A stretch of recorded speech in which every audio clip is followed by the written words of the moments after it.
حضرت امیر معاویہ کے بعد یزید کو ان کی جگہ خلیفہ بنایا. اب یہاں رک کے یہ بات بھی سمجھ لو. یار کہتے ہیں یہ بڑا ظلم ہوا ہے. کیا ظلم ہوا ہے؟ کہتے ہیں باپ کے بعد بیٹے کو خلافت مل گئی. ہم نے کہا ہوش سے ذرا مسئلہ سن لینا. آج اللہ کے فضل و کرم سے اس طرح مسئلہ سمجھاؤں گا کہ پہلے کبھی نہ سمجھا ہوگا اور پھر قیامت تک کبھی نہیں بھولے گا انشاءاللہ. یہ بات خلافت باپ کے بعد کس کو مل گئی؟ بیٹے کو. ملا وائس گلا پھاڑ پڑ کر کہتا ہے اسلام کی تاریخ بدل گئی. کیا بدل گئی؟ ابھی باپ کے بعد بیٹا حکمران ہو گیا, اسلام تبدیل ہو گیا. میں کہتا ہوں اگر میں اہل حدیث کا بیٹا, اہل سنت کا فرزند یہ بات کہوں تو شاید اس بات کا کوئی وزن ہو, شاید اس بات کا کوئی وزن ہو.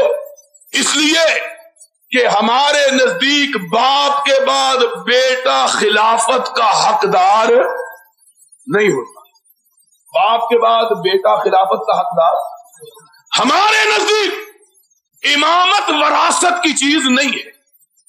ہمارے نزدیک امامت وراثت کی چیز اس لیے کہ کائنات کے انسان جب فاروق اعظم کے آخری لمحات میں فاروق اعظم کی بارگاہ میں آئے اور آ کے کہا فاروق اس دنیا سے جا رہے ہو, اپنے باپ اپنے بیٹے عبداللہ ابن عمر کو جو سرور کائنات کا صحابی, نبی کے پیچھے نمازیں پڑھنے والا, حضور کی قیادت میں جنگیں لڑنے والا, سرور کائنات کی زبان اقدس نے جس کی تعریف کی ہے, اس کو مومنوں کا امیر بنا دو.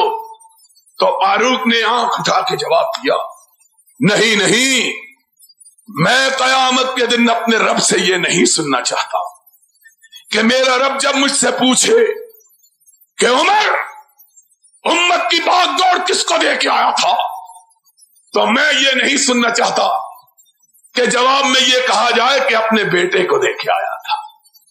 نہیں نہیں, میں کہنا چاہتا ہوں رب کی بارگاہ میں اللہ میں اس کمیٹی کو سونپ آیا تھا جس کمیٹی کے ارکان کو تیرے نبی نے اپنی زبان اقدس سے جنت کی بشارت عطا فرمائی تھی, اپنے بیٹے کو نہیں دینا چاہتا. اور جس نے اصول وضع کیا تھا, سن لو آج اللہ کی رحمت سے یہ مسئلہ بھی, جس نے کنبا پروری خیش پروری کی جڑ کاٹی تھی یہ کہہ کر کہ جب وقت آخر آیا مجوسی نے آپ کی پشت مبارک پہ خنجر کا وار کیا, آپ زخمی ہو کر گرے, موت کی بے ہوشیاں طاری ہوئی, تو آپ نے اس وقت ان لوگوں کو بلایا جن کو نبی کائنات نے نام لے کے جنت کی بشارت دی تھی.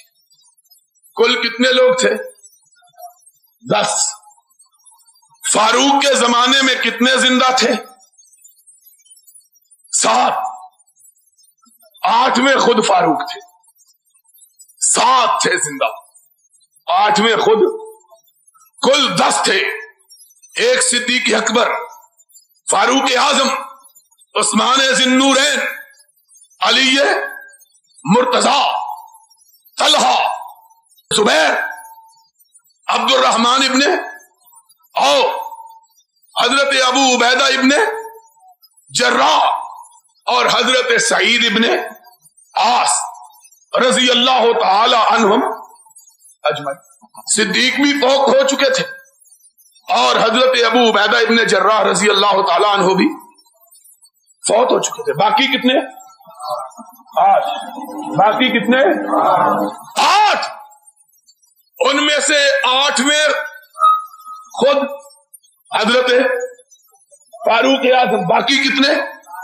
7. بلایا 7 کے 7 کو اور 6 کے لیے حکم دیا کہ ان میں سے کسی ایک کو خلیفہ منتخب کر دے. منتخب کتنے چھوڑے؟ 6. باقی کتنے تھے؟ 7. کل کتنے تھے؟ 7. خلافت کتنے لوگوں میں محدود کی؟ 6 میں. 7واں کو کیوں نکالا جانتے ہو؟ 6 کو مقرر کیا، عثمان کو، علی کو، کتنے؟ 2. طلحہ اور زبیر. 4. عبد الرحمان اور سعد ابن ابی وقاص. 6 کو مقرر کیا، 7ویں کو نکال دیا. پوچھنے والے نے پوچھا ان 6 کو کیوں مقرر کیا؟ کہا یہ وہ ہیں جن کا نام لے کے نبی نے جنت کی بشارت دی ہے. رب پوچھے گا امت کی باغ دوڑ کے لیے کن کو مقرر کیا؟ تو میں کہوں گا اللہ ان کو جن کے نام لے کے تیرے نبی نے جنت کی بشارت دی تھی. انہوں نے کہا 7واں بھی تو ہے.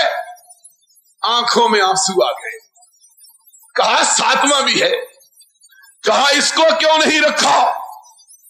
کہا اس کو اس لیے نہیں رکھا کہ یہ عمر کا بہنوئی ہے، یہ عمر کا بہنوئی ہے، اور میں قیامت کے دن چاہتا ہوں کوئی یہ نہ کہے کہ آتے ہوئے مسلمانوں کے اقتدار کے لیے جو کمیٹی بنائی تھی اس میں اپنے رشتہ دار کو بھی رکھ دیا تھا.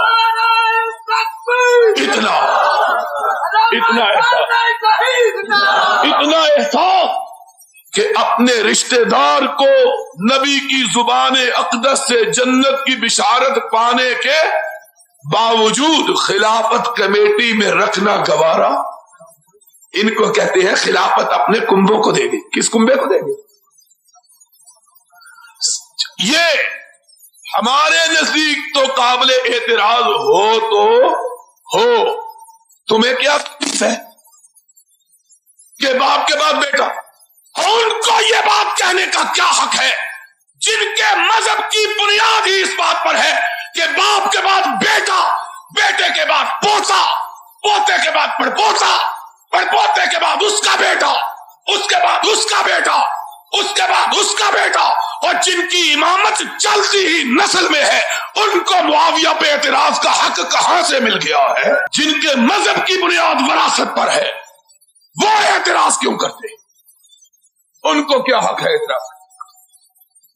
اور مسئلہ سمجھ آیا کہ نہیں آیا؟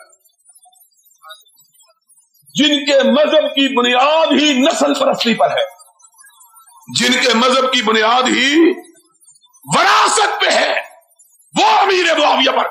اور اگر امیر معاویہ کے بعد انہوں نے اپنے بیٹے یزید کو خلافت دے کر کسی غلطی کا ارتکاب کیا تھا تو میں تم سے یہ پوچھتا ہوں، ہم سے نہ پوچھو، تم سے یہ پوچھتا ہوں کہ حضرت علی کے بعد پھر ان کے بیٹے حضرت حسن کو کیسے خلیفہ بنایا گیا؟ اگر یہ بات غلط تھی تو اس کا ارتکاب معاویہ سے 20 برس پہلے حضرت علی نے کیا رضی اللہ تعالی. امیر معاویہ نے اپنے بیٹے یزید کو سن 60 میں اپنا ولی عہد نامزد کیا اور حضرت حسن کو حضرت علی نے سن 40 میں 20 سال پہلے. اگر یہ بات قابل اعتراض تو یہ عجیب بات ہے کہ کسی شاعر نے شاید اسی لیے کہا ہے ای گناہ ہے اس کے در شہر شما نیز گناہ. تمہاری بستی میں ہو تو وہ ثواب اور ہماری بستی میں ہو تو گناہ. معیار ایک ہی رکھو، ہمارے لیے بھی وہی پیمانہ اور اپنے لیے بھی وہی پیمانہ. ہم کرتے ہیں اعتراض اس لیے کہ ہمارے نزدیک باپ کے بعد بیٹا خلافت اور امامت کا وارث ہو سکتا، تم کو کیا حق ہے؟